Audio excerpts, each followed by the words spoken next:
les épisodes précédents. Mais pour cette figurine-là, tu pourrais faire un effort. J'ai même une idée pour un socle d'exposition aimanté, interchangeable avec le socle de jeu. Ça va pas, non, on fait ça rapidos ou on ne le fait pas. Et voilà, même pas de brossage à sec, ça donne déjà très bien comme ça. Mais qu'est-ce que... Ah Ah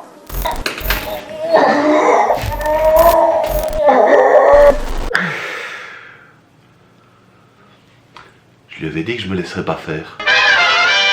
Salut Castar, ici c'est Nico et non Francis. Dans cette vidéo, et comme promis il y a un certain temps, j'ai repris le contrôle pour vous faire un socle d'exposition pour la magnifique figurine du Jackal Alphus. Comme la figurine est aimantée au socle de jeu, nous allons également aimanter le socle d'exposition. Comme ça, vous pourrez passer votre figurine de votre vitrine à votre table de jeu en un seul clic d'aimant. Je voulais placer la figurine dans un environnement désertique au bord d'une falaise, qu'elle aurait atteint en se coupant un passage dans la grille d'un secteur interdit d'accès, prête à sniper ses cibles.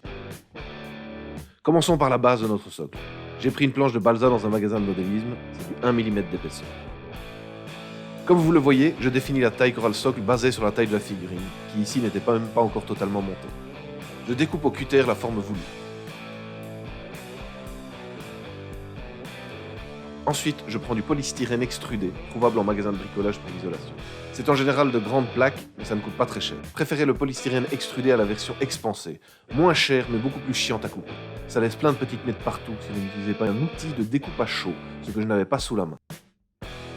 Je découpe de base un rectangle de la même taille que la base en balsa, mais avec une partie coupée en biais pour représenter le flanc de la falaise. Ensuite, je découpe ce biais en dents de scie irrégulières.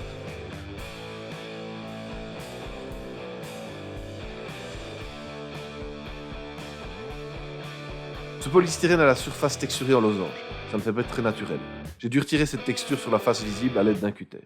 Et j'en ai profité pour abîmer un peu le sol et lui donner plus de relief. Et hop, on colle le polystyrène sur la plaque en bois.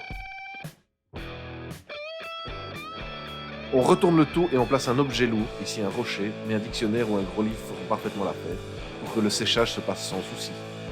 Lorsque c'est sec, je donne un peu de relief au sol en lui appliquant une pâte texturée. Cela peut être de la colle à bois avec du sable, la solution la moins chère, une pâte toute faite de chez Amo by Mig, comme celle que j'utilise dans la vidéo, ou encore de la Black Lava de chez Valero. Évitez les pâtes Citadel pour les décors, les pots sont minuscules et ça va vite vous coûter un rein pour obtenir de gros œufs. Pour soutenir le grillage, j'ajoute 2 poteaux, en fait des profilés en plastique en forme de poutre métallique. Vous les trouverez dans les magasins de modélisme ou de loisirs créatifs. Puis je parsème quelques rochers, ici des cailloux d'un pack de décoration de chez Action, qui ont dû me coûter 2 € à l'époque à tout casser, et que j'utilise depuis presque 2 ans pour tous mes décors. Oui, ils sont roses, oui, mais je repeins toujours par-dessus. A l'aide d'une spatule, j'applique un enduit de rebouchage pour cacher l'espace entre le polystyrène et la plaque en bois.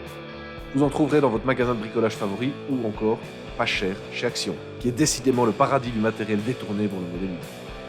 Il faudra laisser sécher quelques heures, pour être tranquille, laissez ça minimum 12 heures. A la base, je voulais peindre le bout de la plaque en bois qui dépassait, mais j'ai finalement opté pour la découper un peu à l'arrache et appliquer aussi de l'enduit évidemment pour boucher la fin. Après, je ponce le surplus d'enduit.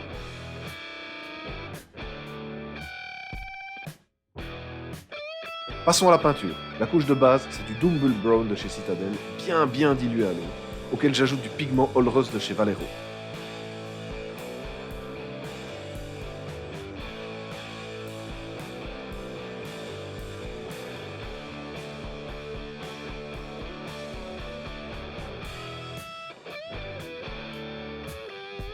En attendant que ça sèche, je donne une base noire à mes poteaux, car la couleur métallique n'accroche pas bien sur les profilés plastiques de ce type.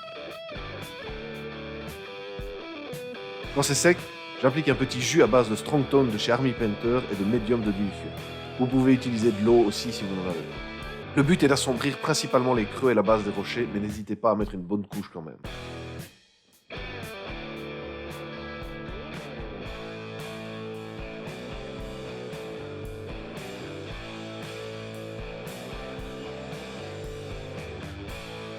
Petit brossage à sec bien appuyé de Raizarus de chez Citadel sur toute la surface du sol et le bord de la falaise.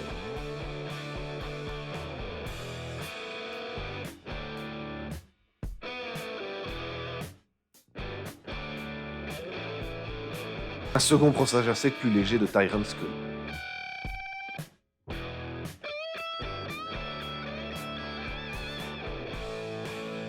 Je mets une couche de Lead Belcher sur les poteaux, finalement leur donner leur couleur métallique.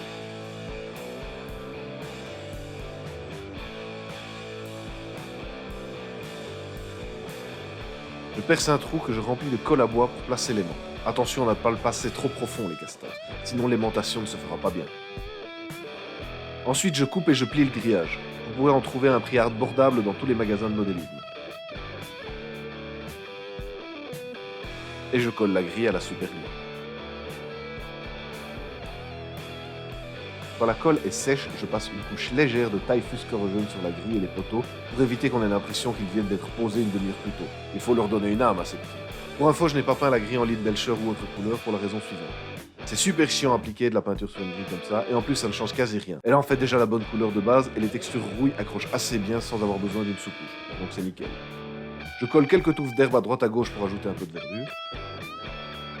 Et pour la dernière étape, la petite touche que j'aime bien, j'ai imprimé 2 petits panneaux pour les accrocher à la grille.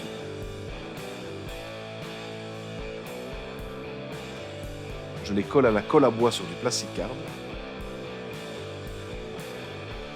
Quand c'est sec, je les découpe, puis je les recouvre d'un mélange de vernis mat et d'eau.